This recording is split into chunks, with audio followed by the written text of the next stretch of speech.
मोक्षमार्गस्य नेतारं भीतारं कर्मभोभृतां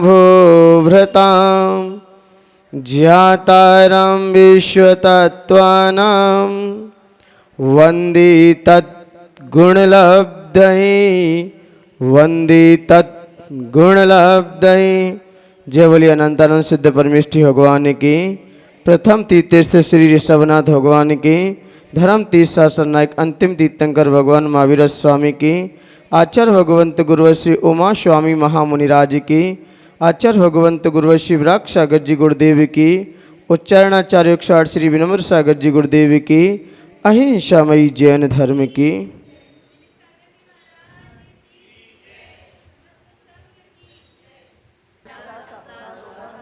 अब रत्न शर्करा, क्या कहा? रत्न शर्करा। जैसा जिसका नाम है भूमि का, वैसा उसका वर्ण भी है। तो यहाँ पर कह दिया रत्न शर्करा। पहली भूमि कैसी है? ये यहाँ पर 7 पृथ्वियों की चर्चा की गई है। अधोलोक में सबसे पहले कौन सी है? रत्न प्रभा।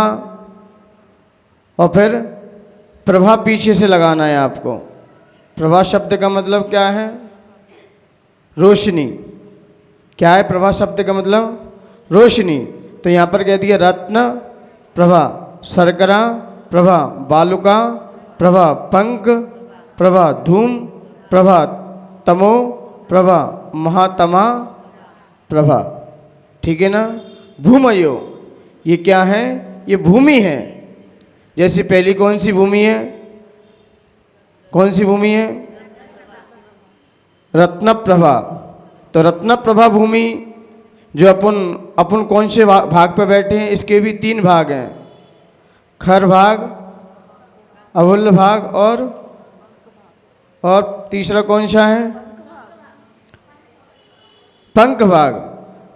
तो अपन ऊपर के स्थान पर जो रत्न प्रभा भूमि है उसके ऊपर खर भाग, पंख भाग और अवुल्ल भाग। तो नीचे अपन कौन से भाग पे विराजमान है? कोई पूछे कौन से पे? खर भाग के ऊपर स्थान पर, क्योंकि नीचे पंख और अवुल्ल भाग है। खर भाग 16,000 योजन मोटा है और उनमें ऊपर नीचे 1,000 चौड़ा है। और 14,000 योजन में असुर कुमार और राक्षस के सिवाय 9 प्रकार के भवनवासी और 7 प्रकार के व्यंतर देव रहते हैं। और पंख भाग में असुर कुमार और राक्षस देव ये अवुल्ल भाग के प्रथम नरक में रहते हैं। ठीक है ना? उसके ऊपर अपन लोग विराजमान है। तो यहाँ पर तीनों भूमियों की चर्चा की, लेकिन क्या कह रहे हैं यहाँ पर? प्रभा भूमयो घनाम्बु। घनाम्बु का मतलब क्या है? घनाम्बु वाता का सब प्रतिष्ठा सप्ता अधो अधा। तो यहाँ पर कह रहे हैं वो है घनाम्बु, जाने की घनोदधि वातवलय, घन वातवलय और तनु वातवलय। तो यहाँ पर ये भूमि किस पे टिकी है? तो पहली किस पे है? तो कोई पूछे आप पे ये भूमियाँ किस पे, क्या आधार है ये? क्योंकि क्रम से तो हैं, लेकिन इनका आधार क्या है? तो आचार्य भगवंत कह रहे हैं घनोदधि वातवलय। ये भूमियाँ किस पे, किसके आधार पर हैं? घनोदधि वातवलय के आधार पर है। घनोदधि किसके आधार पर है? तो घन वातवलय के आधार पर है। और घन वातवलय किसके आधार पर है? तनु वातवलय के आधार पर है। और तनु वातवलय आकाश पर है। आकाश स्वयं अपने आधार पर है। तो ये भूमियाँ क्रम से ये बलयों पे टिकी हुई हैं। किस पर? कोई ना कोई आधार होता है, तो ये बलयों पर टिकी हुई हैं। कितनी भूमियाँ हैं? 7 भूमियाँ। तो यहाँ पर आचार्य भगवंत ने उन 7 भूमियों की यहाँ पर चर्चा करते हुए कहा, या 7 पृथ्वी का हो, या 7 पृथ्वी का हो, या भूमियाँ का हो, एक ही पर्यायवाची नाम है। अब आचार्य भगवंत यहाँ पर इनकी चर्चा करते हुए अब आगे यहाँ पर क्या भूमिया में कुछ और भी है कि सिर्फ भूमिया ही है वहाँ पर? नहीं, अब प्रत्येक भूमियों पर क्या है? बिल है, क्योंकि उनमें नारकी रहते हैं। जैसे आपने कहा ना कि जो खंडवा है, मध्य प्रदेश में कितने माना कि 7 जिले घोषित कर दिए। अब 7 जिलों में लोग रहते कहाँ कहाँ हैं, माना कि तो 7 तो स्थान बता दिए, लेकिन उनमें क्या क्या है, पहले जिला में, पहले खंडवा में कितने घर या कितने स्थान होंगे जिनमें नारकी जीव रहते हैं। तो 7 पृथ्वियों नारकियों के बिलों की संख्या आपके सामने आ रही है। ताशु 63 पंचविंशति पंचदश 10 त्रिय पंचोनैक नरक शत सहस्राणि पंचचैव यथाक्रमम्। तासु 63 पंचविंशति पंचदश 10 दशत्रिय पंचोनैक नरक शत सहस्राणि पंचचैव यथाक्रमम्।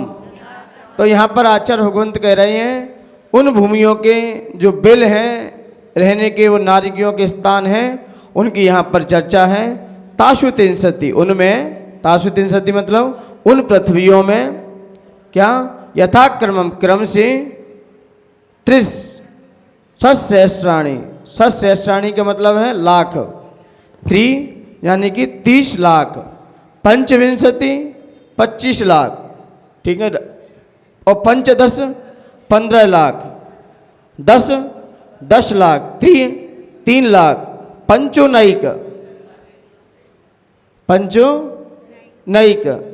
5 कम 1 लाख, कितने, 5 कम 1 लाख चा, और पंचचैव यथाक्रमम, और जो 7वीं भूमि है वहाँ पर कितने बिल हैं, 5 बिल हैं।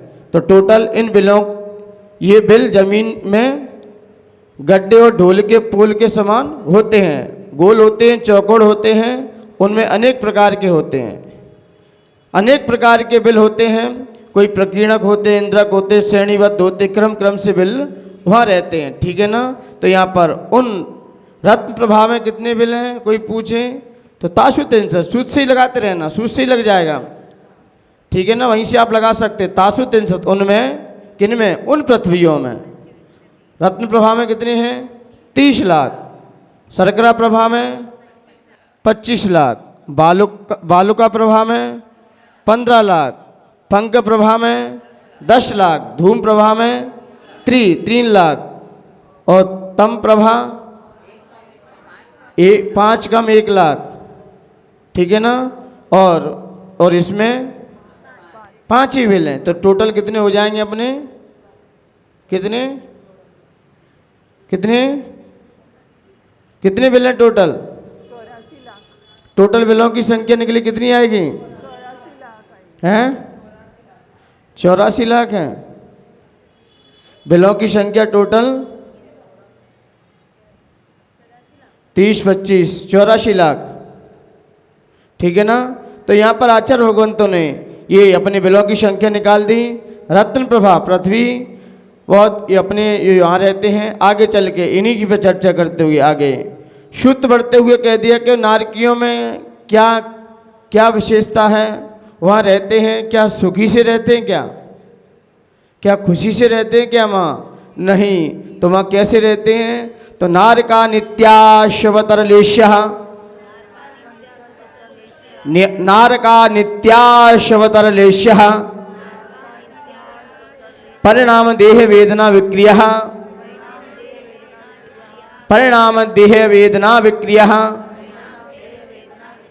तो नारकी हमेशा आपस में क्या करते रहते हैं, अत्यंत अशुभ लेश्या रहती है। पहले क्या कह दिए, नारका नित्या, नित्य ही कौन सी लेश्या है, अशुभ लेश्या है। ऊपर के नारकियों में पहली पृथ्वी, दूसरी पृथ्वी और तीसरी पृथ्वी में कौन सी लेश्या है, कापोत लेश्या है। तीसरे नरक में जघन्य कापोत लेश्या है, उत्कृष्ट नील लेश्या है, ठीक है ना।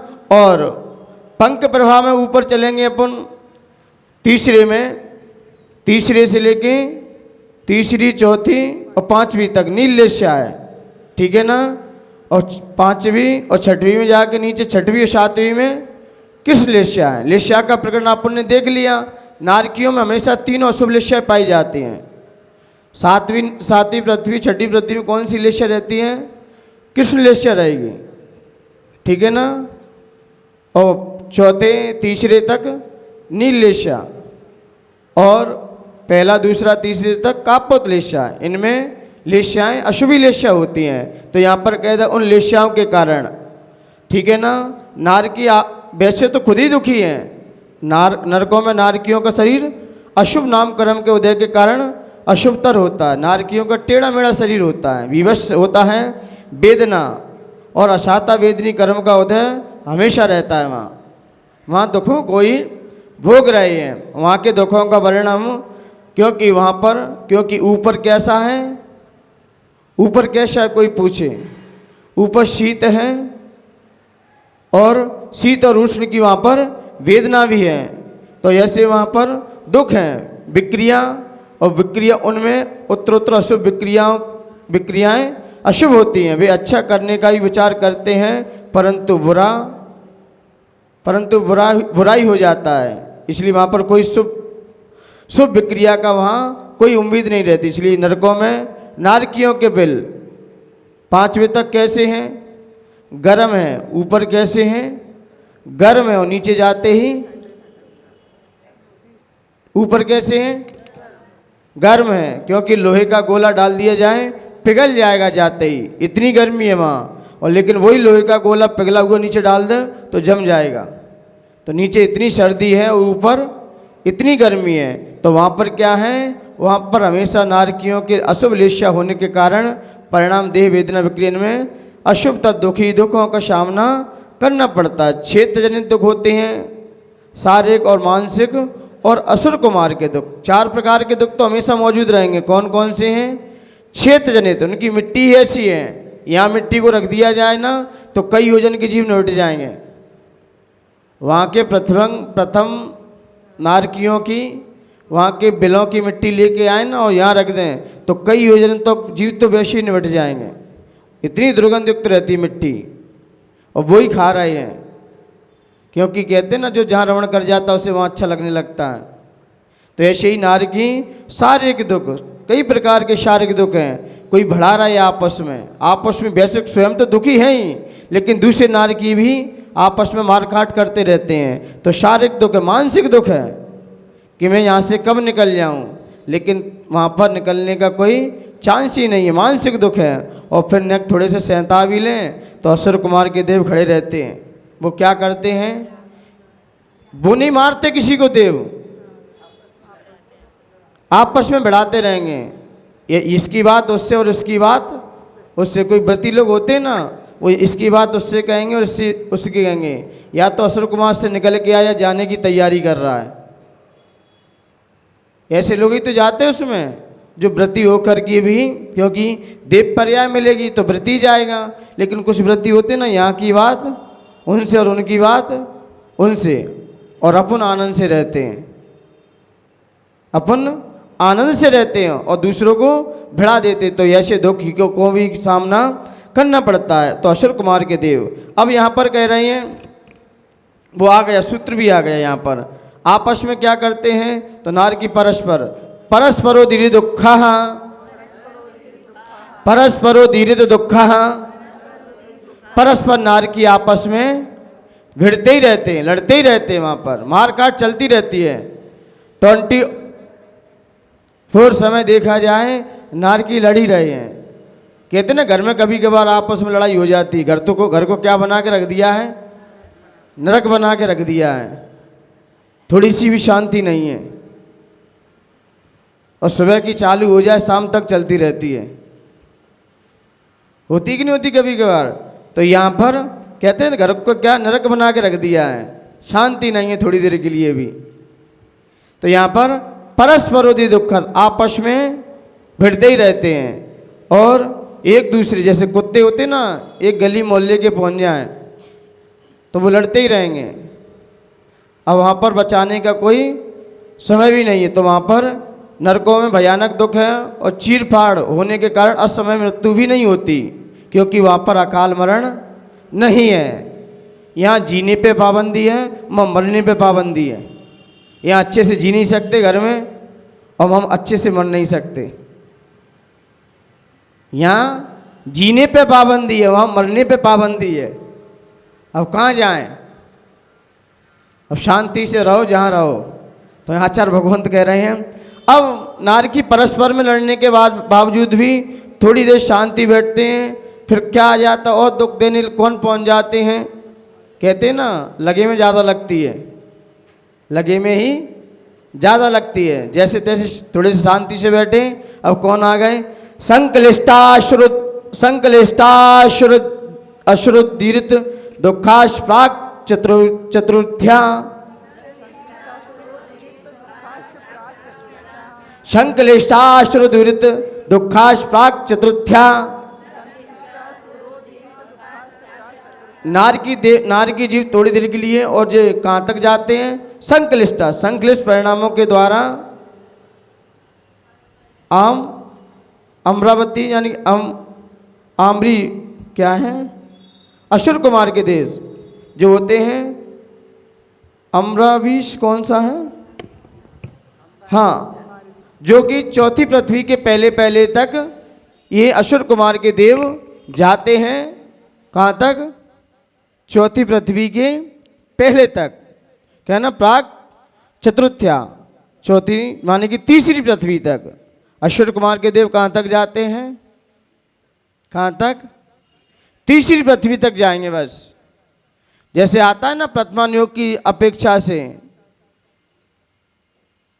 कौन संबोधन करने गया, तीसरी पृथ्वी में कौन है, वहां संबोधन करने कौन गया, सीता का जीव, 16 श्लोक से लेके बस तीसरी, ये प्रथमान योग की अपेक्षा से। लेकिन सिद्धांत मना कर देता है, सिद्धांत तो अलग ही चलता है, क्योंकि लेश्या परिवर्तन कैसे करा देंगे हम, वहाँ कापोत लेश्या है और देवों के शुभ लेश्या रहती है, देवों में शुभ लेश्या है और इनके अशुभ लेश्या है, तो वो वहाँ तक सिद्धांत मना कर देता है कि लेश्या नहीं बन सकती, क्योंकि देवों का गमन लेश्या के अनुसार सिद्धांत में ये सिद्ध किया गया। लेकिन प्रथमान योग की अपेक्षाओं से ये कथन एक आचार्य का, तो अपन को दोनों आचार्य मानने, ठीक है ना, तो सिद्धांत अलग है। और प्रथमान योग में क्योंकि चेंज होता रहेगा, प्रथमान योग क्यों क्या है, घटना विशेष से लेके चलता है, क्योंकि उसमें कथाएं हैं सारी अधिकांशता, क्योंकि वो हमारे सम्यक्त को मजबूत करता है। तो यहाँ पर कह दिया असुर कुमार के देव वहाँ पर आपस में भिड़ाते रहते हैं। फिर शिष्य ने कहा तो वहाँ पर जल्दी मरण करके आ सकते हैं, बोले नहीं। बोले क्यों नहीं आ सकते, बोले जितनी आयु मिली है उतनी भोगनी पड़े। बोले आयु कितनी है, तो पढ़ लो सूत्र, 23 व्यक्ति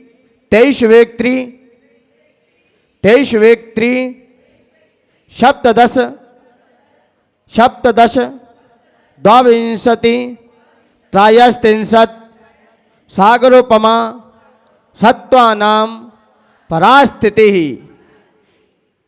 एक साथ पढ़ लोगे, 23 वेकत त्रिसप्त दश सप्तदश द्वाविंशति त्रयस्त्रिंशत् सागरोपमा सत्वानाम परास्थिति। आ गया पढ़ना, आराम से पढ़ना। अब कह रहे 23 वेक उन नरकों में, 23 माने उन नरकों में सत्वानाम नार की जीवों की परास्थिति, उनकी उत्कृष्ट स्थिति कितनी है, उस उत्कृष्ट स्थिति है त्रिसप्त, कितनी है, त्रिसप्त। तो ऊपर से लें, ऊपर से लेते हैं 23 वेक यानी कि एक सागर। ऊपर कितनी है, प्रथम नरक में एक सागर, और दूसरे में तीन सागर, और तीसरे नरक में सप्त सागर 7 सागर, और चौथे में 10 सागर, और पांचवें में सप्तदश 17 सागर, और छठवें में द्वाविंशति 22 सागर, और सातवें में त्रयस्त्रिंशत् 33 सागर। अब सागर का प्रमाण बहुत विषय लंबा चला जाएगा, क्योंकि पहले पल्ले बनाने पड़ेंगे, गड्ढा खोदो, फिर जगन भूभूमि, उत्तम भूभूमि की जगन भूभूमि की, मध्यम जगन भूमि के जो भीड़ है ना उसके बालों को निकाल के लाया जाए, और वो भी 7 दिन का जन्मा हुआ, उसके बालों को लो, उसका दूसरा भाग ना हो, उस गड्ढे को भरो और फिर चक्रवर्ती की सेना को चलाओ। चलाने के बाद 100 वर्ष में एक बाल निकाला जाए और निकालते रहो। जब गड्ढा खाली हो जाए तब तक व्यवहार पल निकल के आएगा। ऐसे असंख्यात पल निकलने पड़ेंगे। असंख्यात पल निकालने के बावजूद भी पहले अद्धा पल निकल के आएगा, फिर उद्धार पल, तब कहीं जाके सागरों की विवेचना चलेगी। तो इसलिए सागर का विषय ये अलौकिक महत्व का विषय है, ये बोर्ड का विषय आप समझ सकते हैं। तो दोपहर की क्लास में चल ही रहा है विषय, अभी तक गणित चल रहा है।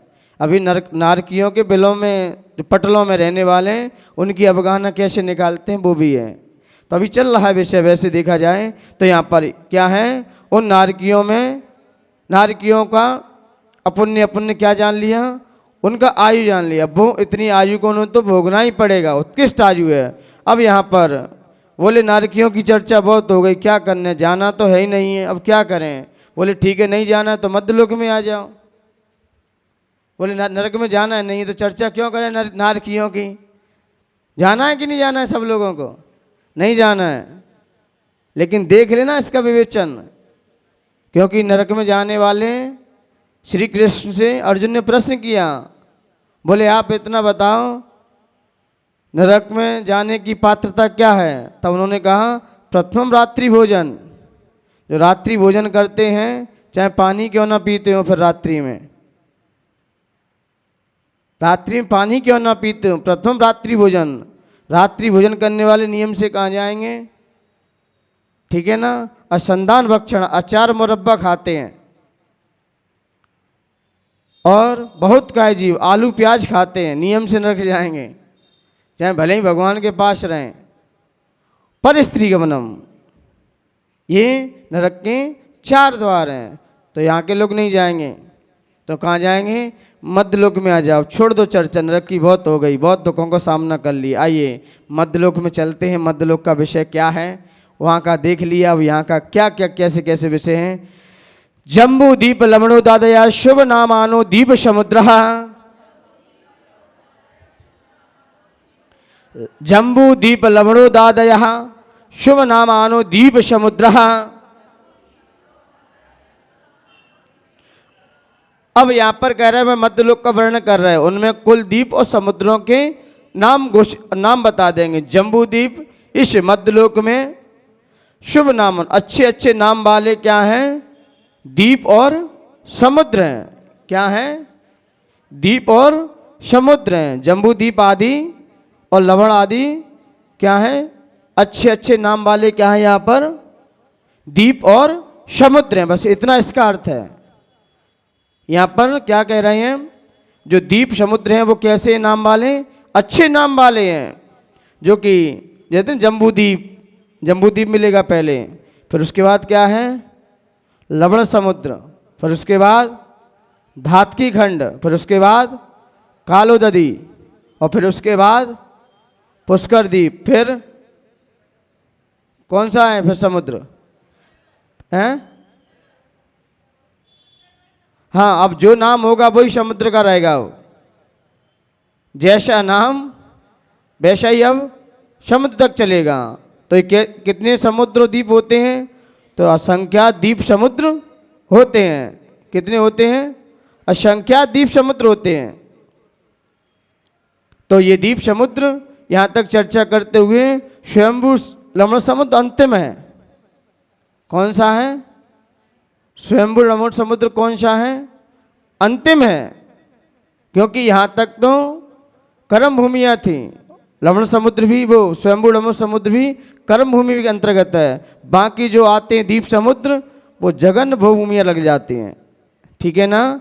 तो ये द्वीप समुद्र हैं। अब द्वीप समुद्र कैसे कैसे हैं, क्योंकि इसकी रचना बनती है, एक रचना बना के आप जल्दी समझ में आता है। अभी तो वाक्य से चले, जब इसका नक्शा बनता है 1 लाख योजन का जम्बू द्वीप रहता है, दूना हो जाता है लवण समुद्र।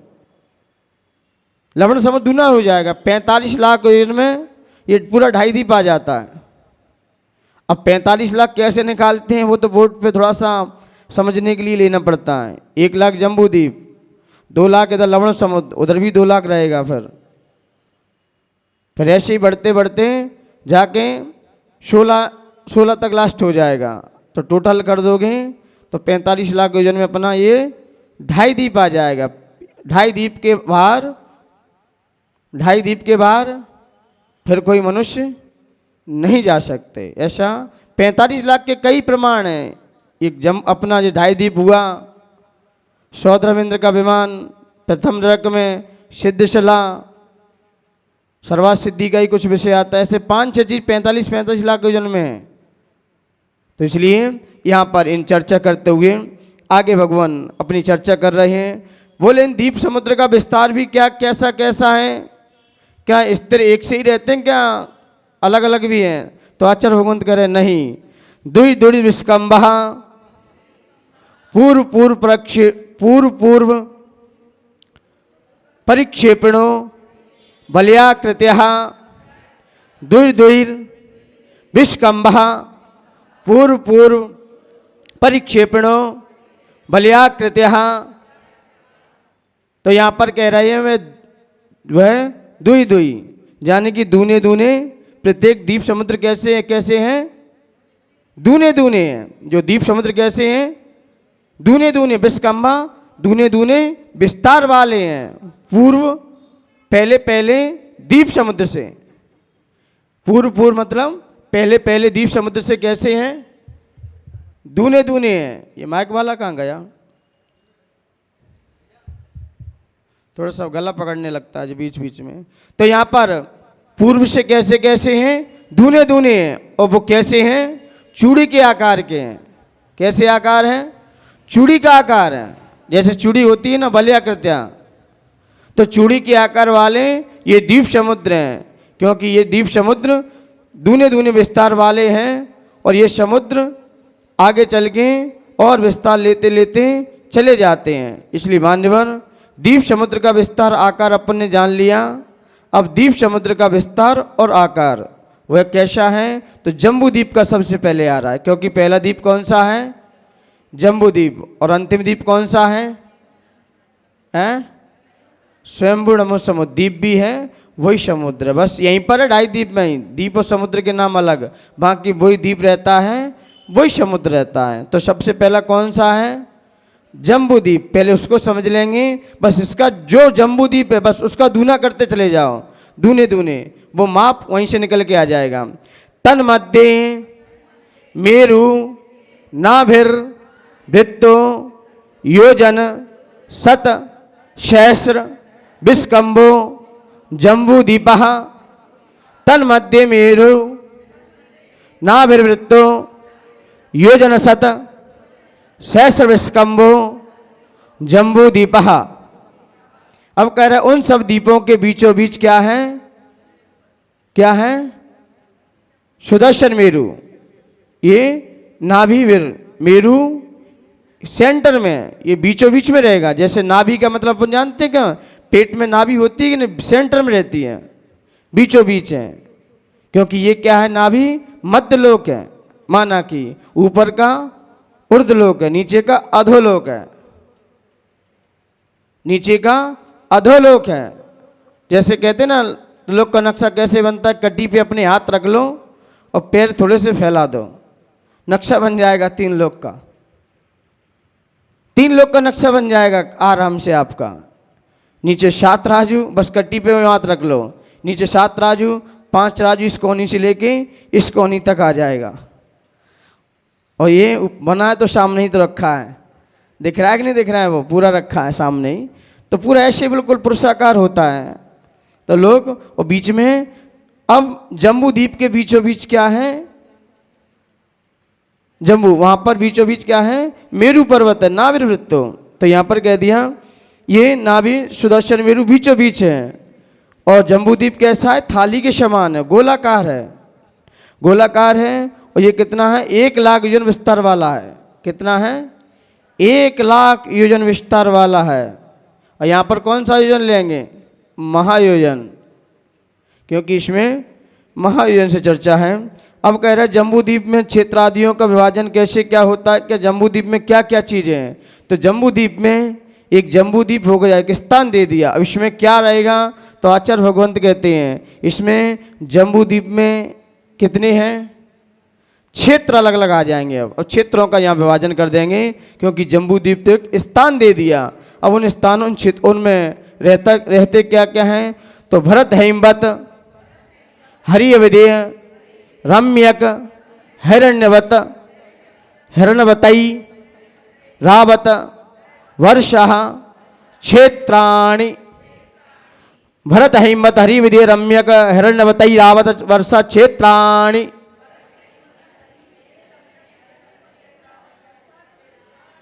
अब यहां पर कह रहे हैं उन जम्बू द्वीप के बीचों बीच क्या है, एक मेरू पर्वत है, वो सेंटर में रहेगा। जैसे कि अब यहां से आपको दिख जाएगा ये चित्र ये आ गए हैं, क्योंकि हाथ से तो लोग बनाने में थोड़ा समय लग रहा था, पर हमने मंगाई लिए फिर, क्योंकि इसमें बीचों बीच है जी। अब ये क्षेत्र का सिर्फ इतना है, ये पूरा क्या है अपना जम्बू द्वीप है। ये लवण समुद्र आ गया, ये क्या आ गया, लवण समुद्र। अब इसमें आचार्य भगवंतों ने बीचों बीच सुदर्शन मेरू कह दिया। अब इधर अलग चलेगा, क्योंकि इधर ऐरावत क्षेत्र, इसके नीचे भरत क्षेत्र है, बीचों बीच में है, ठीक है ना। अब अपन समझेंगे जब इसको इसलिए पूरा वोट का विषय अच्छा रहता है, बिल्कुल एक क्रम से क्रम आप अपने आप समझते चले जाओगे। तो यहाँ पर कह रहे हैं जम्बू द्वीप में सबसे पहला क्षेत्र कौन सा है, भरत, हैमवत, हरि, विदेह, रम्यक, हिरण्यवत और ऐरावत क्षेत्र। तो इसमें भरत और विदेह और ऐरावत क्षेत्र, यहाँ क्या है, ये कर्म भूमि है, ये क्या है, कर्म भूमि है। और बाकी हैमवत, हरि, ये क्या है, भोग भूमि है। और रम्यक और हिरण्यवत ये क्या है, यहाँ पर मध्यम भूमि और जगन्य है। लेकिन जब विदेश क्षेत्र के उत्तर कुरु और देव कुरु यहाँ से निकलेगा तो ये उत्तम भोग भूमि है, यहीं पर है उत्तम भोग भूमि, देव कुरु और उत्तर कुरु। ये विदेश क्षेत्र में जब बीचों बीच चलेंगे तो वहाँ पर ये निकल के आता है, वहाँ उत्तम भोग भूमि है। लेकिन ये हैमवत, हरि और रम्यक और हिरण्य ये क्या है, ये भोग भूमि है, ये शाश्वत भोग भूमि है। लेकिन यहाँ भरत और ऐरावत क्षेत्र में काल परिवर्तन चलता है, विदेश क्षेत्र में हमेशा चौथा काल जैसा रहता है, ठीक है ना। अब आगे अपन विस्तार से अपन जानने के लिए आपको अलग से बैठना पड़ेगा, क्लियर होता रहेगा। अब कह रहा है यहाँ पर इन क्षेत्रों का विभाग करने वाला क्या रहते हैं, कोई क्षेत्र का डिवाइडर होता है। जैसे अपन जाते हैं ना, अब आप उत्तर प्रदेश से मध्य प्रदेश में आएंगे तो बीच में क्या कर देते हैं, या तो नदी निकाल देंगे या पहाड़ होगा, क्योंकि क्षेत्रों का विभाजन किससे होता है, नदी और पहाड़ से। या तो नदी होगी बीच में नदी आ जाएगी, या तो आपका पूरा राज्य चेंज कर देगी, या पहाड़ आएगा बीच में, क्योंकि पहले पहाड़ होते तो इस पहाड़ के ये हैं और इधर ये है। ऐसी आज नदियाँ देखी नहीं है, कई जगह नदियाँ हैं। अब आपका स्थानीय चेंज हो गया, उत्तर प्रदेश लग गया या कोई राज्य चेंज हो जाएगा। तो ऐसे ही यहाँ पर है, क्षेत्रों का विभाग करने के लिए क्या चाहिए, तो कुलाचल आ गए। कुलाचल कैसे हैं, तत् विभाजना, पूर्व परायता, हिमवन, महाहिमवन, निषद, नील, रुक्मीय, शिखरिणो, वर्षधर, पर्वतः। तत् विभाजना, पूर्व परायता, हिमवन, महाहिमवन, निषद, नील, रुक्मीय, शिखरिणो, वर्षधर, पर्वतः। तो यहाँ पर आचार्य भगवंत कह रहे हैं ये 6 कुलाचलों के नाम दे दिए, क्योंकि 7 क्षेत्र हैं। कितने क्षेत्र हैं, 7 क्षेत्र हैं। और पर्वत कितने हैं, 6। विभाजन हो जाएगा कि नहीं हो जाएगा, आराम से हो जाएगा, बीच बीच में आएंगे, ऐरावत और भरत में हो जाएगा। तो आचार्य भगवंत कह रहे हैं यहाँ पर तत् विभाजना, तो उन 7 क्षेत्रों का विभाग करने के लिए पूर्व और पश्चिम तक लंबे क्या रहते हैं, ये पूर्व से जाएंगे पर्वत और पश्चिम तक, बीच में क्या आ जाएगा, क्षेत्र आ जाएगा। ये नहीं कि बीच में पूर्व से लेके पश्चिम तक कोई भी पर्वत होता है पूर्व अपर, यानी कि पूर्व और पश्चिम तक लंबे हैं। पहले कौन सा है? हिमवन। फिर दूसरा माहिमवन, निषद, नील, रुक्मी, शिखरिणो, वर्षधर, पर्वतम। मुख्यतः से जम्बूद्वीप, बीचों बीच जम्बूद्वीप में मुख्यतः 7 क्षेत्र हैं और उनके बीच पड़े ये 6 पर्वत जो विभाजन करते हैं हमारा। जैसे कि पहला भरत क्षेत्र है दक्षिण में और उसे हेमवत वर्ष यानी कि हिमवत पर्वत आ जाएगा, वो विभाग करने वाला है। कौन सा पर्वत करेगा? भरत का हिमवन पर्वत। तीसरा क्षेत्र कौन सा है? तीसरा भरत क्षेत्र सबसे नीचे से ले रहे हैं क्या ऊपर से ले रहे हैं? तो यहाँ पर क्रम से इनका विभाजन चलता रहता है। तो यहाँ पर आचार्य भगवंत का इतना ही है कि ये सारे क्षेत्र निकाल लिए जाते, लग जाएंगे जब अपन निकालेंगे तब। आइए अब ये कुलाचल पर्वत होते कैसे हैं, इनका कलर क्या है, इनका रंग कैसा है? तो रंग के लिए आचार्य भगवंत हेमार्जुन तपनीय वैडूर्य रजत हेममय। तो वह पर्वत कैसे हैं? हेमार्जुन, हेम का मतलब स्वर्ण के समान है, अर्जुन का मतलब चांदी, तपनीय तपाए हुए स्वर्ण के समान, वैडूर नीलमणि के समान, ठीक है ना। और रजत चांदी और स्वर्ण के समान, यानी कि चांदी और स्वर्ण और वैडूर नीलमणि के समान। ये कैसे हैं? ये पर्वत हैं। पर्वत ऐसे नहीं है कि मिट्टी के हों, ये भी मणियों से हैं। तो सब स्वर्ण है लेकिन इनमें मणियाँ लगी हैं, चांदी की हैं लेकिन इसमें मणियाँ लगी हैं। सोने और चांदी से पैसे युक्त और मणियों से खचित हैं। तो ऐसे ये क्या है? 6 कुलाचल है। अब 6 कुलाचलों का पर्वत की विशेषता का वह कैसा है? तो मणि विचित्र पार्श्वा उपरि मूले च तुल्य विस्तारः।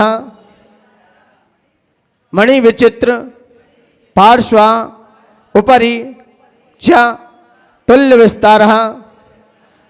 तो यहाँ पर कह रहे हैं वह पर्वत की क्या विशेषता है?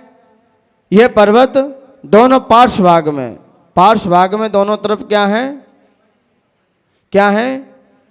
तरह तरह की मणियों से क्या है? खचित है, यानी कि आजू बाजू में क्या है? मणियाँ लगे हैं। बीच में पर्वत है और आजू बाजू मणियाँ लगे हैं। तो ये कैसा? जब सिंहासन देखते हैं ना अपन, तो सिंहासन के आजू बाजू लगे रहते ना मणियाँ। सिंहासन तो रखा हुआ है और आजू बाजू ही तो लगाएंगे। तो कुछ स्थानों को छोड़कर आजू बाजू अपन करते ना, किसी को गेटअप देते हैं कोई क्षेत्र को, तो आजू बाजू लगाते हैं, फ्रंट पर नहीं लगाएंगे, आजू बाजू, जिससे पर्वत की शोभा बढ़ जाए। तुल्य विस्तारा, और ये एक समान विस्तार वाले हैं, ऊपर नीचे मध्य में सब एक समान है, टेढ़े मेढ़े नहीं है, एक समान रहेंगे सीधे, ठीक है ना। इन पर्वतों पर क्या स्थित है? इन पर्वत पर क्या होता है? तो आचार्य भगवंत सूत्र के माध्यम से कह रहे हैं पद्म महापद्म तिगिंच केशरी महापुंडरीक पुंडरीका हृदास्तेशः मुपरि। बोलिए, आ जाएगा पढ़ना। पद्म महापद्म तिगिंच केशरी महापुंडरीक पुंडरीका हृदास्तेशः मुपरि। तो यहाँ पर कह रहे हैं उन पर्वतों के ऊपर क्या है? एक एक तालाब है। क्या है? एक एक तालाब है। पहला कौन सा है? पद्म महापद्म तिगिंच केशरी। फिर अब ये ऐरावत छह संबंधी आ गए, तो ये कौन सा है? महापुंडरीक और पुंडरीक। ये क्या है? उतने ही पर्वत और उतने ही तालाब हैं। तो 6 ही पर्वत और 6 तालाब, एक एक पर्वत पर एक एक तालाब स्थित है। अब इन 6 तालाबों से ही कितनी नदियां निकलती हैं? अब अलग अलग इनके माध्यम से नदियां निकाल दी जाती हैं। कैसे निकलती हैं वो अपन निकालने का प्रयास करेंगे। पहले अब तालाब के जो लंबाई क्या है, क्या विशेषता है, तालाब क्या कैसा तालाब है, तो उसके लिए कह रहे हैं प्रथमो योजन सहस्राया मस्तदर्थ विष्कंभो हृदय। प्रथमो योजन सहस्राया मस्तदर्थ विष्कंभो हृदय। तब यहाँ पर आचार्य रघुवंत कह रहे हैं वह प्रथम तालाब की लंबाई और चौड़ाई की विशेषता बता रही है। तो पहला कौन सा तालाब है? पद्म तालाब है, जो 1000 योजन लंबा है। इसमें महायोजन है, क्योंकि जो अकृत्रिम चीज होती है उसमें महायोजन लगता है, जो कृत्रिम है उसमें लघु योजन आ जाता है। तो ये तो अकृत्रिम है, तो इसमें कौन सा 1000 महायोजन क्या है? लंबा है। और चौड़ा कितना है? 500 योजन। ठीक है ना। तदर्थ पहले 1 योजन, तदर्थ ये क्या ना मस्त तदर्थ, तो यहाँ पर आधा 500 योजन चौड़ा। पद्म सरोवर की लंबाई चौड़ाई का यहाँ पर 1000 योजन लंबा और 500 योजन चौड़ा, और 10 योजन क्या है? गहरा है। उसमें 1000 योजन का क्या रहता है? क्या रहता है? कमल रहता है। तो अपन जानते हैं, सूत्र भी लगे ऊपर। तो अभी गहराई तो आपने बताई नहीं, लंबाई चौड़ाई बता दी, अब गहराई कह दी है 10 योजन अवगाह। 10 योजन अवगाह, 10 योजन अवगाह, यानी कि 10 योजन का तालाब क्या है? गहरा है। ठीक है ना। अब उस तालाब पे क्या होता है? वह प्रथम तालाब की विशेषता को लेकर कह रहे हैं तन मध्य योजनम पुष्करम, तन मध्य योजनम पुष्करम। अब पद्म सरोवर के बीचों बीच 1 योजन लंबा और 1 योजन चौड़ा वाला क्या है? कमल है। अब इसे लघु योजन में लेना पड़ेगा, क्योंकि महायोजन से काम नहीं चले। महायोजन से निकाल देंगे तो फिर तो 1 योजन में तो फिर लंबा चला जाएगा। तो यहाँ पर लघु योजन से, कमल लघु योजन से लिया जाएगा, ऐसा आचार्यों का फिर मिलेगा प्रमाण और जान लेंगे अपन। तो यहाँ पर 1 योजन क्या है? लंबा और चौड़ा उतना ही चौड़ा है। 1 योजन लंबा और चौड़ा क्या है? उसमें एक कमल है, क्योंकि तालाब में क्या खिलते हैं? कमल होता है कि नहीं होता है? वह कमल उस पर स्थित है। और वह कमल कैसा है? वनस्पति कायिक है कि पृथ्वी कायिक है? पृथ्वी कायिक है। ठीक है ना। पृथ्वी कायिक है, क्योंकि कमल की आकृति पृथ्वी के समान है। यह कमल पृथ्वी कायिक होता है। ठीक है ना। अब कह रहे हैं उन तालाब व कमलों का विस्तार कैसा है? तद द्विगुण द्विगुणा, तद द्विगुण द्विगुणा हिदार पुष्कराणि च। तो यहां पर कह रहे हैं आगे आगे के तालाब और कमल के क्रम से प्रथम तालाब से कितने हैं? दूने दूने हैं, तिगुंज केसरी तक, क्योंकि दक्षिण और पश्चिम में अलग चलते। ये तो ऊपर से आएंगे विदेश क्षेत्र तक आके दूने दूने, फिर उसके बाद जैसा विभाजन ऊपर चला था वैसे नीचे हो जाएगा।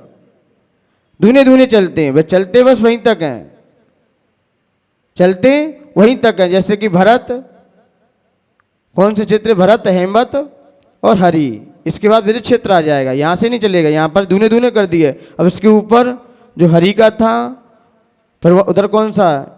हरि विदे रम्यक, रम्यक और हरि का एक समान रहेगा, और हिरण्यवत और हेमवत समान रहेगा, भरत और ऐरावत का समान रहेगा। तो यहाँ तक तो दूने दूने चलते हैं। तो ऐसा इसका विस्तार है। तो दूने दूने दक्षिण तक लेना है, फिर उसके बाद चेंज हो जाएगा। लेकिन उन कमलों पर रहते कौन हैं? जब पृथ्वी कायिक है, उन कमलों पर निवास कौन करता है? कोई रहता है कि नहीं रहता है कमलों पे? कौन रहता है कमलों पे? हाँ, तो उन कमलों पर भी कौन निवास करते हैं? तो कमलों पर निवास करने वाले का विषय है तन निवासिन्यो, तन निवासिन्यो देव्या श्री हिरी धृति कीर्ति बुद्धि लक्ष्म्या पल्योपम पल्योपम स्थितिहा ससामानिक पारिषत्कः हाँ बोलिए।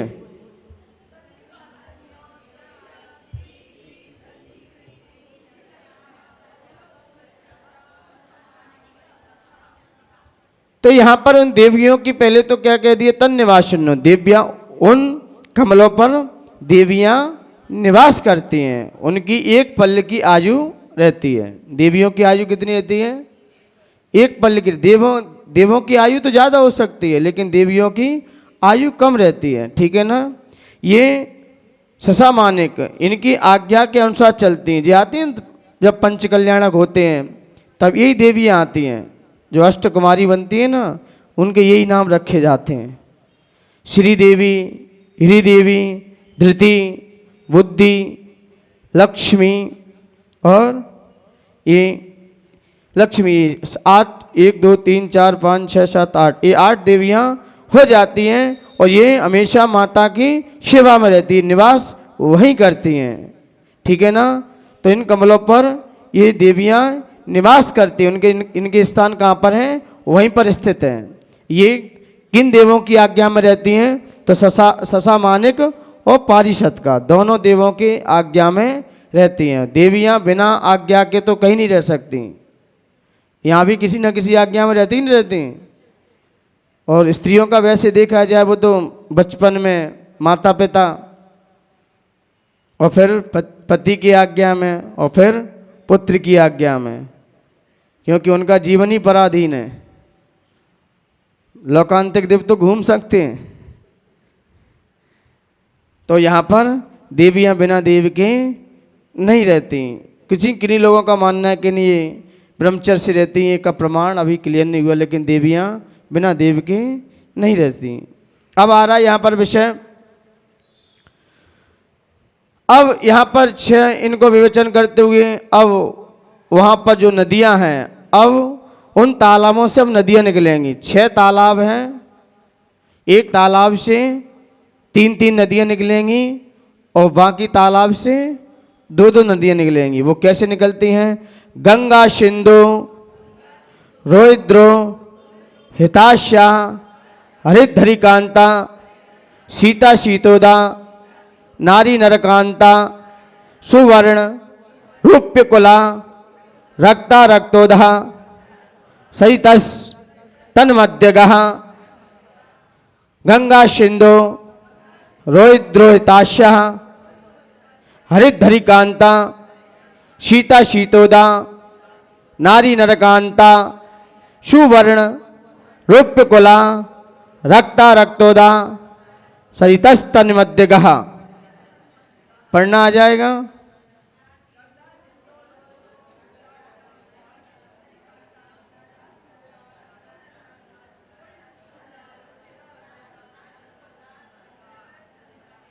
हो गई? पढ़ ली? तो यहाँ पर नदियों का निकालने का तरीका है, गंगा सिंधु ये उक्त 7 क्षेत्रों में ये नदियाँ बहती हैं। कहाँ जाएंगी? निकलेंगी तालाब से। कहाँ से निकलेंगी? उन तालाब से निकलेंगी और जाएंगी कहाँ? ये सभी क्षेत्रों में जाएंगी, क्योंकि नदियों के ये स्थान निकलने के हैं। तो यहाँ पर कह गए गंगा सिंधु आदि 7 क्षेत्रों में नदियाँ बहती हैं। उनमें भरतवर्ष में गंगा सिंधु और हेमवत में रोहित और रोहिताश्या, हरिवर्षक हरित और हरिकांता, विदेश क्षेत्र में सीता शीतोदा, रम्यक में नारी नरकांता। तो ये क्रम से, लेकिन एक विशेषता इसमें 6 तालाब हैं और नदियाँ कितनी हैं? 14। एक तालाब से 2 नदी निकलती हैं, लेकिन नहीं, आचार्य भगवंतों का ये मानना है कि जो पद्म सरोवर का तालाब, वहाँ से 3 निकाली जाएंगी। कितनी निकाली जाएंगी? 3 निकाली जाएंगी। 3 नदियाँ वहाँ से निकलेंगी और 3 नदियाँ कौन सी निकलेगी? गंगा और सिंधु। कौन सी हैं? गंगा सिंधु, क्योंकि 2 नदियाँ गंगा सिंधु ये 2 नदियाँ हैं जो पहले की हैं। पहली कौन सी है? गंगा है। तो पहली जाएगी कहाँ पर? पूर्व दिशा की ओर। कहाँ जाएगी? पहली पूर्व दिशा की ओर। दूसरी है नदी शेषास्त्र परगा, वो पश्चिम की तरह जाएगी। कहाँ जाएगी? पश्चिम में जाएगी। और एक और निकाली रोहिताशा, वो ऊपर चली जाएगी। तो ऐसी 3 नदियाँ निकलेंगी। पद्म सरोवर से 3 नदियाँ निकाली जाएंगी और पुंडरीक सरोवर से सुवर्ण और रक्तोदा 3 नदियाँ यहाँ से निकलेंगी। ये ऐरावत क्षेत्र में जाएंगे। ये ऐरावत क्षेत्र संबंधी हैं, इधर भरत क्षेत्र संबंधी हैं। बाकी नदियाँ पूर्व पश्चिम की तरफ बहेंगी। और जो तालाब हैं उनमें 2-2 निकलेंगी बस। कहाँ से निकाली? पद्म सरोवर से और पुंडरीक सरोवर से। यहाँ से कितनी हैं? 3 नदियाँ। बाकी महापद्म सरोवर से रोहित और रोहिताशा, तिगिंच केशरी, हरित, ये अलग अलग नदियाँ अपनी निकलती हैं। आगे चल के आचार्य भगवंत, अब ये नदियाँ कैसी हैं? पूर्व की तरफ बहने वाली नदियाँ कौन सी हैं? तो द्रियो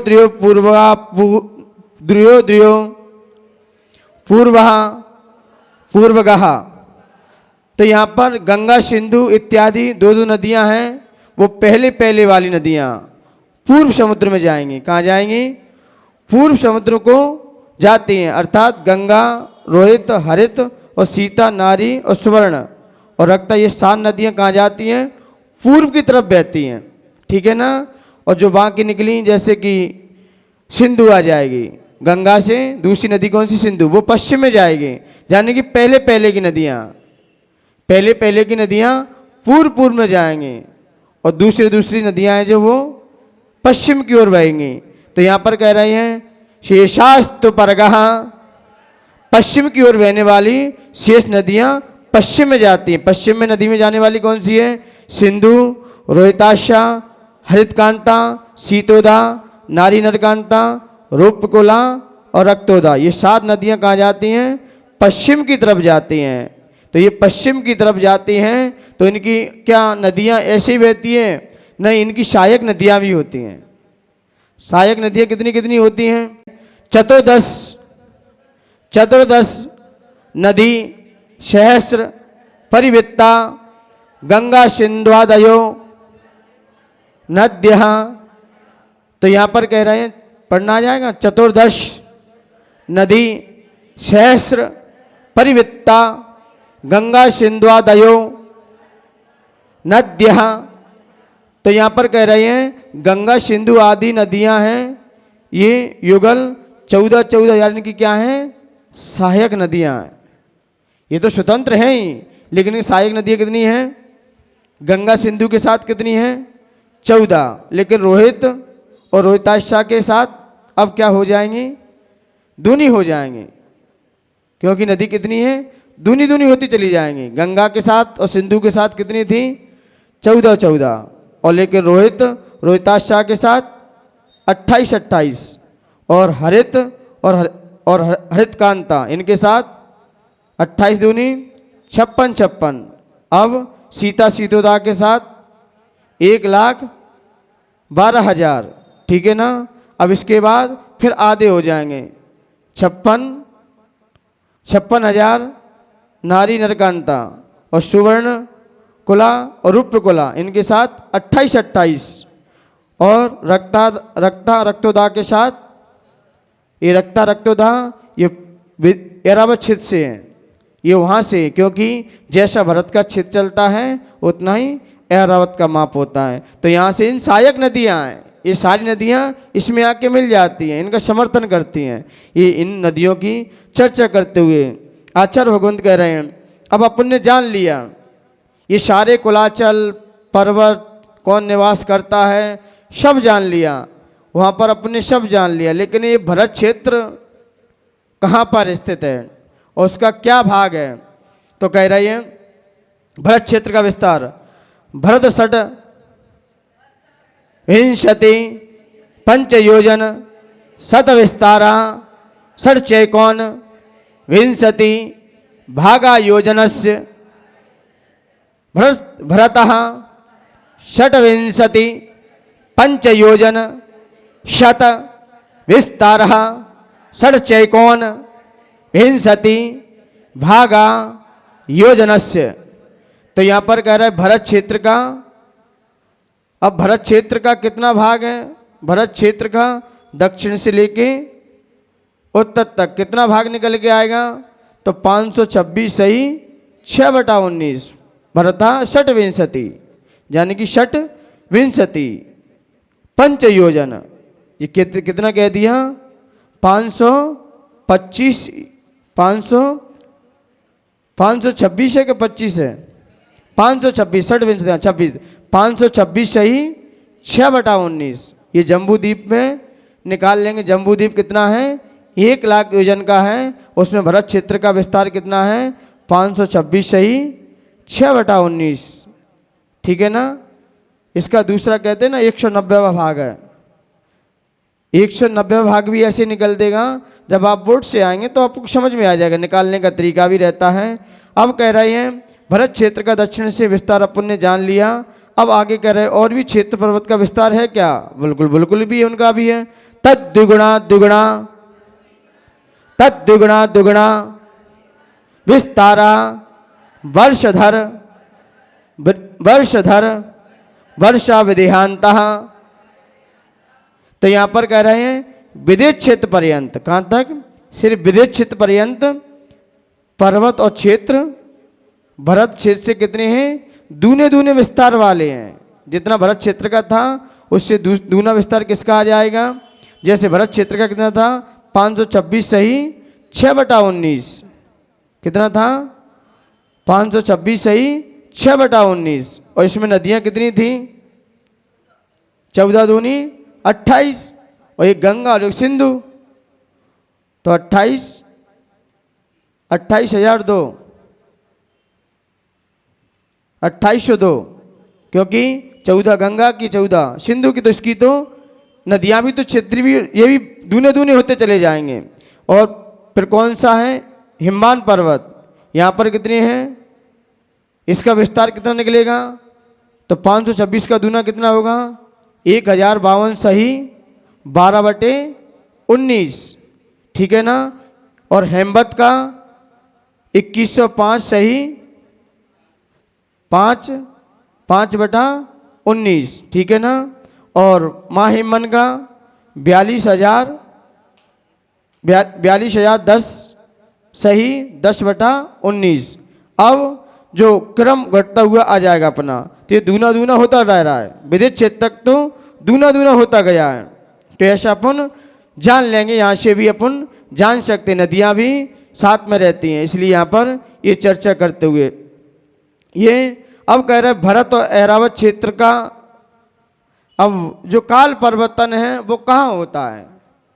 प्रश्न किया शिष्य ने कि काल परिवर्तन भी इनमें होता है कि नहीं, कि ऐसे ही रहते हमेशा? नहीं, काल परिवर्तन भी होता है। उन किन क्षेत्रों में काल परिवर्तन होता है? तो सूत्र आ गया, भरत ऐरावतयो वृद्धि राश्यौ षट समयाभ्याम उत्सर्पणी व सर्पणीभ्याम। भरत ऐरावतयो वृद्धि राश्यौ षट समयाभ्याम उत्सर्पणी व सर्पणीभ्याम। तो आ गया यहाँ पर क्या? षट समयाभ्याम 6 काल होते हैं। कितने? 6 काल। उत्सर्पणी काल और अवसर्पणी काल। और ये क्षेत्रों का विभाजन कहाँ होता है? ये कहाँ पर रहते? भरत ऐरावत्या। ये कहाँ होता है? भरत और ऐरावत क्षेत्रों में वृद्धि राशि जीवों की आयु, ऊंचाई, भोग संपदाएं और सुख आदि की घटती घटती रहती हैं। कितने? अवसर्पणी काल में। और उत्तरपणी काल में बढ़ती हुई हो रहती हैं। अभी कौन सा काल चल रहा है? अवसर्पणी काल चल रहा है। तो इसमें घटते हुआ है। अब आगे जो काल आ जाएगा वो कौन सा है? उत्सर्पणी काल। इसलिए भरत और ऐरावत क्षेत्र में ही 10 लक्षण पर्व मनाए जाते, क्योंकि यहीं काल परिवर्तन होता है। ठीक है ना? अब आगे चल के ये अपन जान लेंगे। उत्सर्पणी कई बार पढ़ चुके। पहला काल, दूसरा काल, सुषमा सुषमा, दूसरा सुषमा, तीसरा सुषमा दुष्मा, और चौथा दुखमा सुखमा, और पंचम दुखमा, और षष्ठम दुखमा तुखमा। ये काल परिवर्तन होता है। तो यहाँ पर आचार्य भगवंत ने चर्चा करते हुए कहा, और भी अपन जान सकते हैं विशेषताओं से। अब यहाँ पर कह रहे हैं अन्य भूमियों में काल परिवर्तन होता है कि नहीं होता है? बोले नहीं, अन्य भूमियों में क्या क्या रहता है? तो ताभ्याम अपरा भूमियो अवस्थितः, ताभ्याम अपरा भूमयो अवस्थितः। अब कह रहे हैं अन्य जो भूमियां हैं वो कैसी हैं? बस भरत और ऐरावत क्षेत्र से अपर अन्य जो क्षेत्र हैं वो घटती और बढ़ती से रहते, वहाँ काल परिवर्तन नहीं होता। वो तो कैसी हैं? अवस्थित हैं। कैसी हैं? अवस्थित हैं। भरत और ऐरावत क्षेत्र को छोड़ दो, कौन कौन सी होती? हरि, रम्य, हिरण्य और कौन कौन सी हैं? भरत, हेमवत, हरि, विदेह, रम्यक और हिरण्यवत। विदेह क्षेत्र में उत्तर गुरु देवगुरु को लेना है। तो ये शाश्वत भोग भूमियाँ हैं। यही जघन और उत्कृष्ट का भेद है और मध्यम का भी। अब यहाँ पर कह रहे हैं और हैरावन क्षेत्र की अब इनकी आयु के प्रमाणों की चर्चा यहाँ पर हो जाएगी। इससे पता चल जाएगा कि यहाँ पर क्या क्या विशेषता है। तो यहाँ पर हेमवत क्षेत्रों की आयु के प्रमाणों का क्या भेद है? तो एक द्वि त्रि पल्योपम सितयो हेमवतक हारी वर्षक देव दैव कुर्वकः। एक द्वि त्रि पल्योपम स्थितयो हेमवतक हारी वर्षक दैव कुर्वकः। तो यहाँ पर करे एक, तो हेमवत क्षेत्र की कितनी आ जाएगी? एक पल्ल की आयु। द्वि, दो पल्ल की आयु किसकी है? हारी वर्षक। और त्रि देव कुरु और उत्तर कुरु वस्थिता। इन देवों इनकी क्या है? इन क्षेत्रों की आयु है। इन क्षेत्रों पर निवास करने वाले मनुष्य और त्रियंचों की आयु का प्रमाण कह दिया।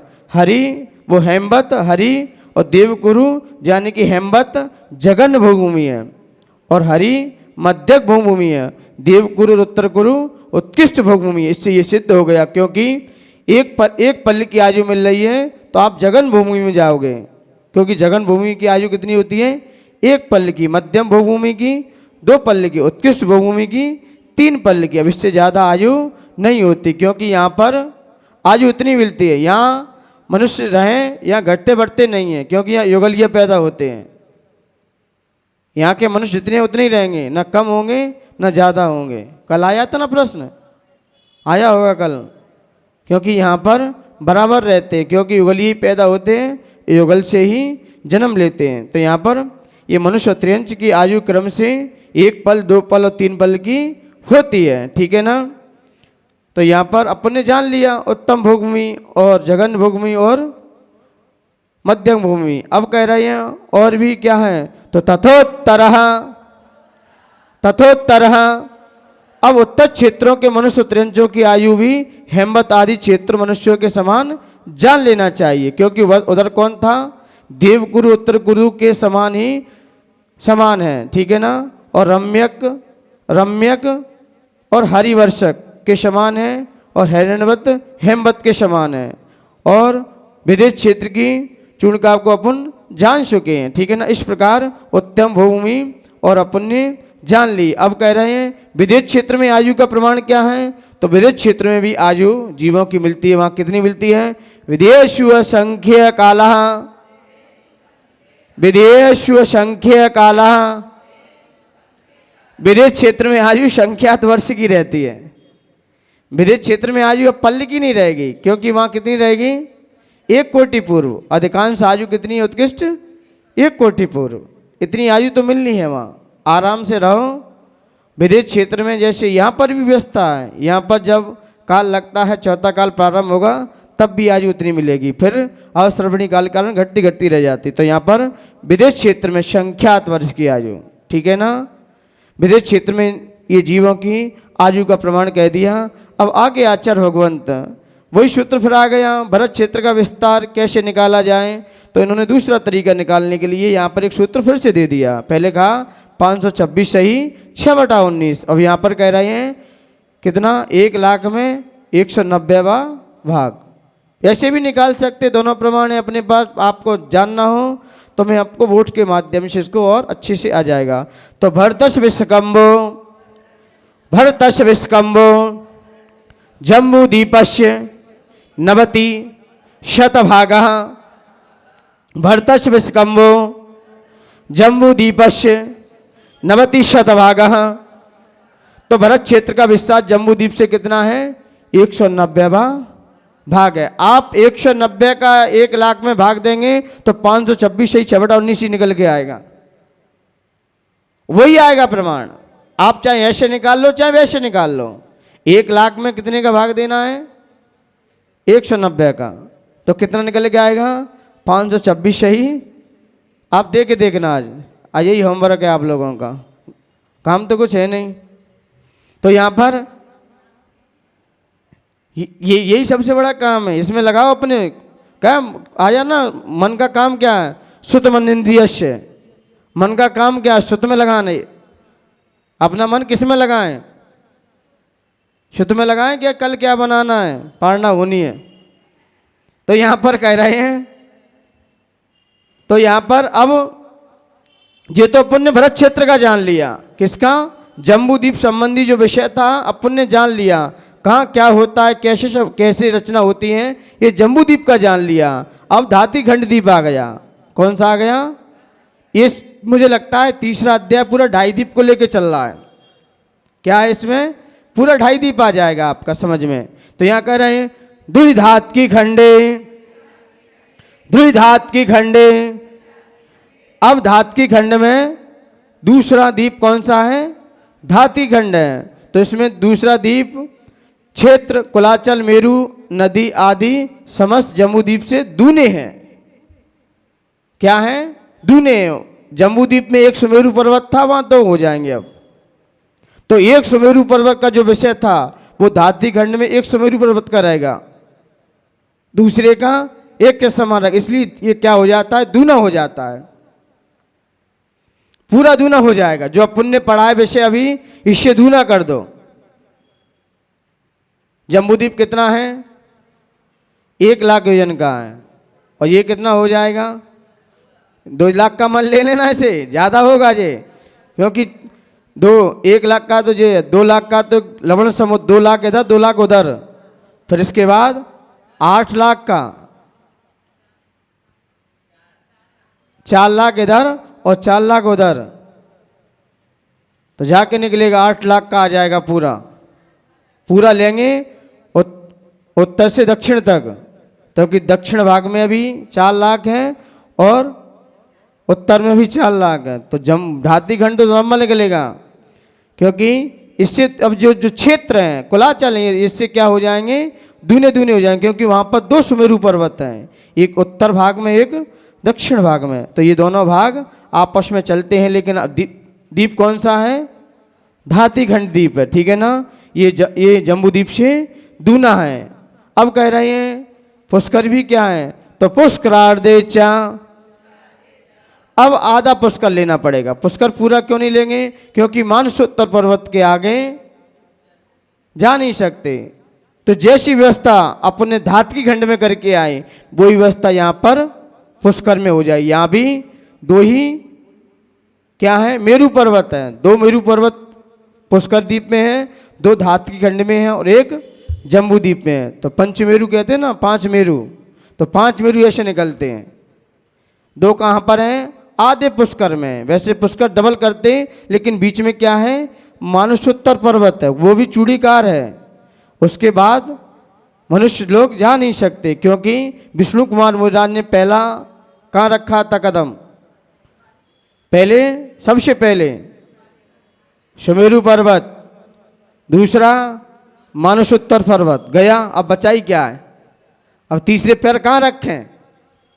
पहला तो रख दिया उन्होंने सबसे पहले मेरू पर्वत पर जाके, क्योंकि ये पूरा जम्बूदीप ले लिया और फिर जाके पूरा 2.5 द्वीप आ गया। अब इससे मनुष्य आगे जा ही नहीं सकता, अब ब्रेक है। अब जो जाएगा जम्बूदीप से बाहर भी, यदि कोई बेरी, कोई मुराज ध्यान कर रहे हैं, कोई बेरी देव आए और उठा के यहाँ से फेंक सकता है, और फेंक देगा तो तत्काल मोक्ष भी हो सकता है। कोई कहता है पंचम काल में मोक्ष है, यदि चौथे वहाँ पर विदेश क्षेत्र में कोई महाराज बैठे हों और कोई देव जाए वहाँ से उठा के लेके आए, इधर फेंक दे आके, क्योंकि जन्मा वहाँ के हैं, तो जन्मे वहाँ के तो यहाँ से ही मोक्ष हो जाता है। लेकिन जन्म जीव चाहिए हमें।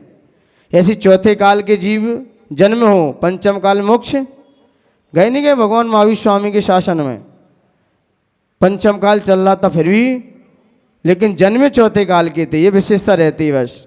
तो यहाँ पर अपन ने पुष्कर द्वीप के बारे में, जैसा धाती खंड में अपन पुष्कर की द्वीप की चर्चा करते हुए आए, इसलिए यहाँ पर भी ऐसा ही है। अब कह रहे हैं जम्बू द्वीप के आगे क्या है, वो पुष्कर द्वीप के बाद क्या है, तो कह रहे प्रांग मानुषोत्रान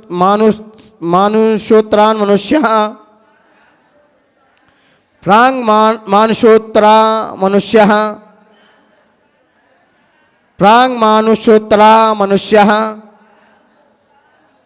तो यहाँ पर कह रहा है प्राग मानसोत्तर पर्वत के पहले पहले तक क्या है, 2.5 द्वीप है। क्या है, 2.5 द्वीप है, क्योंकि यहाँ तक सिर्फ मनुष्य क्षेत्र, यहीं तक मनुष्य जीव यहीं तक रहते। मानसोत्तर पर्वत के आगे रिद्धिधारी मुनिराज तथा विद्याधर भी नहीं जा सकते। मुनिराज भी अपनी स्वेच्छा से, रिद्धिधारी मुनिराज ही क्यों ना हो, रिद्धियाँ हैं तब भी वो कहाँ नहीं जाएंगे, मानसोत्तर पर्वत का उल्लंघन, विद्याधर भी नहीं जाएंगे, वो भी यहीं तक रहेंगे। बस देवों की व्यवस्था रहती है वो अलग है। तो इसलिए मनुष्य क्षेत्र का पुण्य ये प्रमाण जान लिया। अब यहाँ पर आगे चर्चा करते हुए कह रहे हैं, अब क्या रह गया है, आर्याम अलेक्षाश, आर्याम अलेक्षाश। तो मनुष्य 2 प्रकार के होते हैं, कि आर्य मनुष्य होते हैं, एक मलेक्ष होते हैं। मलेक्ष किसे कहते हैं, कहते मलेक्ष कहीं का नाया, तो कोई नाए नहीं ना 4-5 दिन से, तो क्या लोग क्या कहते हैं, लोग व्यवहार में क्या कहते हैं, कोई 4-5 दिन से नहीं नहाए। जैसे अभी 10 लक्षण पर्व चल रहा है ना, कोई अभिषेक करने नहीं है तो क्या कह देते हैं, तुम मलेक्ष में चले जाओ, टेंशन फ्री। अब जैन कुल में आए, 10 लक्षण पर्व चल रहे हैं, अभी भी अभिषेक करने की फुर्सत नहीं है, कम से कम 10 दिन तो कर ही लो। जैसे कहते हैं ना मकर संक्रांति के दिन, कम से आज तो नहा ही लो कम से कम, कहते नहीं कहते। मकर संक्रांति के दिन ऐसा कोई व्यक्ति नहीं रहता होगा जो स्नान ना करें, और उसने उस दिन स्नान नहीं किया तो क्या कहते हैं, ठीक है ना। एक आर्य मलेक्ष होते हैं, एक जाति से मलेक्ष होते। तो आर्य जो आर्य मनुष्य होते हैं जो अनेक गुणों से संपन्न होते हैं और गुणी पुरुष जिसकी सेवा करते हैं, वो कैसे हैं, आर्य हैं। अब अपनी कौन सी भूमि है, आप मलेक्ष भूमि में क्या आर्य में, आर्य क्षेत्र में, ठीक है ना। मलेक्ष जो आचार विचार भ्रष्ट रहते हैं, क्या उनके आचार भ्रष्ट कोई नहीं, क्योंकि धर्म कर्म से रहित होते हैं, उन्हें कोई मतलब नहीं है धर्म से। धर्म में क्या है तुम जानो, यहाँ भी कई होंगे जीव, क्या करना है धर्म से, भगवान तो दिल में, कहाँ है भगवान, दिल में, क्या करेंगे मंदिर में जाके, है ना। तो हो सकते तो यहाँ पर आर्यों के 2 भेद कह दिए, एक रिद्धि प्राप्त आर्य होते हैं, एक रिद्धि रहित आर्य होते हैं, जिनके तप आदि बुद्धि आदि रिद्धियाँ उत्पन्न होती हैं, वे रिद्धि आर्य होते हैं। और रिद्धि रहित आर्य के निमित्त से यहाँ 5 प्रकार के बताए गए हैं, क्षेत्र आर्य, जाति आर्य, चारित्रार्य और कर्म आर्य और दर्शन आर्य। मलेक्ष में मुख्यतः धर्म कर्म व्यवस्था से रहित होते हैं, इसी से ये मलेक्ष कहे जाते। अंतर्दीप कर्म भूमिज इन इस प्रकार के 2 प्रकार के होते हैं। लवण समुद्र कालोदरी समुद्र के मध्य में स्थित अंतर्दीपों में निवास करने वाले कुओ भूमि मनुष्य और अंतर्दीप मलेक्ष हैं, ये सब क्या हैं, मलेक्ष हैं। तथा कर्म भूमियों में पैदा हुए आर्य संस्कृति हीन मनुष्य एक कर्म भूमि मनुष्य हैं। तो यहाँ पर शायद 850 के लगभग मलेक्षों की संख्या निकल के आएगी। पूरे मलेक्षों की संख्या निकालेंगे तो 850 निकल के आएगी। कर्म भूमियाँ कितनी हैं, 15 निकल के आएंगी। और भूभूमि कितनी है, 30 होंगी, 6 पंजा 30, हाँ 30 निकल के आएंगी। क्योंकि एक जम्बू द्वीप में कितनी है, क्योंकि हेमवत और हरि, तो ये यहाँ पर 3 कुलाचल 4 कुलाचल हैं और एक देवकुरु उत्तर कुरु, तो 6 हो गई। एक द्वीप संबंधी 6 भोग भूमि है, तो 6 पंजा 30 भोग भूमि होंगी। और भरत, ऐरावत और विदेह, ये 3 क्या हैं, कर्म भूमि है। तो एक द्वीप संबंधी कितनी निकल के आ गई, 3। तो एक 5 × 15, क्योंकि 5 भरत, 5 ऐरावत और 5 विधि, तो इस संबंधी 5 × 15, ठीक है ना। तो अब यहाँ पर कर्म भूमियों के भेद को अंतर यहाँ पर कह रहे हैं। भरत ऐरावत विधिया कर्म भूमियो अन्यत्र देव कुरुत्र कुरुभ्या। अब यहाँ पर कह रहे हैं 5 मेरु संबंधी कितने, 5 भरत हैं, 5 मेरु संबंधी 5 मेरु है कि नहीं, तो 5 मेरु में 5 भरत हैं और 5 ही ऐरावत क्षेत्र हैं। देव कुरु और उत्तर कुरु को छोड़कर 5 विधि हैं, कितने, 5 विधि। इस तरह 2.5 द्वीप में 15 कर्म भूमि है। आ गया नीचे। तो कर्म भूमियों की संज्ञा, यहाँ पर कर्म करना पड़ता, पहले कमाओ फिर खाओ। कर्म का मतलब क्या है, पहले कार्य करो, और भोग भूमि का मतलब क्या है, सिर्फ भोगो भोगों को, माँ करना कुछ नहीं है, माँ तो सिर्फ भोगना पड़ता है। तो यहाँ पर सूत्र हो गया। अच्छा, और रह गया है मनुष्यों की जघन और उत्कृष्ट आयु का विवेचन अब यहाँ पर कर रहे हैं। तो मनुष्यों की निरस्थिति परावरे त्रिपल्योपमंतर मुहूर्ते निरस्थिति परावरे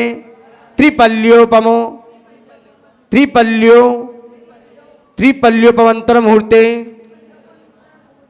हाँ, तो निरस्थिति मनुष्यों की पर उत्कृष्ट स्थिति कितनी है, 3 पल्ल की है, और जगन स्थिति अंतर्मूर्त की। 3 पल्ल की कहाँ से ली इन्होंने, भोग भूमि से, और जगन्य अंतर्मूर्त कहाँ से ली, कर्म भूमि से, क्योंकि मनुष्य त्रियंश की आयु निकालनी, उत्कृष्ट और जगन्य, बस इतना है। अब इसमें भूमियाँ नहीं डाली, 3 पल्ल कह दिया, आप समझ जाना कहाँ की चर्चा आ गई, भोग भूमि की, और जगन अंतर्मूर्त कह दिया तो कहाँ की है, ये कर्म भूमि की है।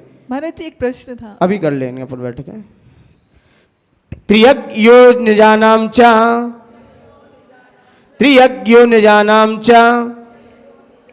त्रियंच जीवों की आयु भी आप मनुष्य के बाद जान लेना, वहां भी 3 पल्ल और जगन्य अंतर्मूर्त की आयु होती है।